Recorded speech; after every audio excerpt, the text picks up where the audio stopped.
भाषा आहे, ज्ञानभाषा आहे, मराठी मातृभाषा आहे. हिंदीचं तसं काही महत्त्व महाराष्ट्रात नाही म्हणून आमचा विरोध आहे असं किमान अखिल चित्रे सांगतायत. आणि मी जेवढा अंदाज बांधू शकतो मनसेचं साधारण हीच भूमिका असावी. ते येतील, आपण अविनाश अभ्यंकर थोड्याच वेळात येतील चर्चेसाठी. तोपर्यंत माझा आपल्याला प्रश्न आहे अवधूत वाघजी, की फडणवीसांनी केलेली ही तुलना, इंग्लिशचं स्वागत, बॉम्बे स्कॉटिशमध्ये शिक्षण पण हिंदीला विरोध, ही तुलना ॲज अ लॉजिकमध्ये थोडे फ्लॉज नाही का वाटत तुम्हाला?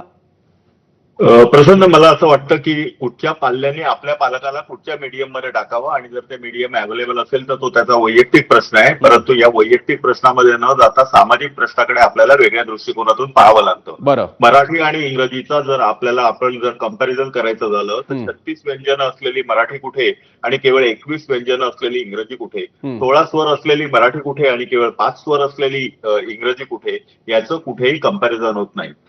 ईस्ट इंडिया कंपनीने ज्यावेळी भारतावर व्यापाराच्या निमित्ताने आणि हळूहळू आक्रमण केलं आणि 150 वर्ष इंग्रजांनी आपल्यावर राज्य केलं, त्यामुळे गुलामांची भाषा म्हणून आपल्याला इंग्रजी स्वीकारावी लागली. इंग्रजी ही ना आपल्या जिभेला वळण देणारी भाषा आहे, ना आपल्या संस्कृतीला साजेशी भाषा आहे. केवळ अर्थार्जन आणि नोकरी ही आपल्याला उत्पन्न होते, प्राप्त होते, म्हणून आपण इंग्रजी घेतलेली आहे. अखिल चित्रे मगाशी म्हणाले की जागतिक रेटा, अरे जागतिक रेटा फ्रान्सला नाही आला, जर्मनीला नाही आला, चायनाला नाही आला, अगदी इस्रायलला पण नाही आला आणि जपानला पण नाही आला.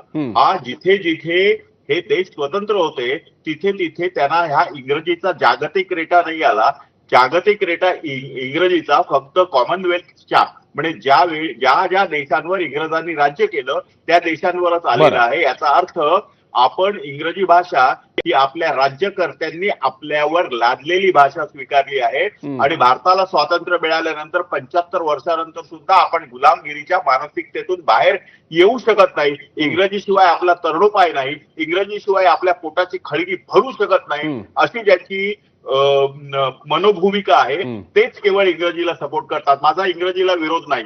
इंग्रजी काय, फ्रेंच काय, जर्मन काय, जपानीज काय, अगदी हिब्रू तुम्ही शिका, परंतु आपल्या देशी भाषांवरही चांगली असं कोणीही इंग्रजीचं महिमा मंडन करू नये, एवढी माझी प्रामाणिक इच्छा आहे. इंग्रजी ठीक आहे. मी एक चर्चेचा सूर सेट होण्यासाठी पहिल्यांदा प्रत्येकाच्या प्रतिक्रिया घेतोय, त्यानंतर आपण पुन्हा एकमेकांच्या मतांच्या बाबतीतले मतभेद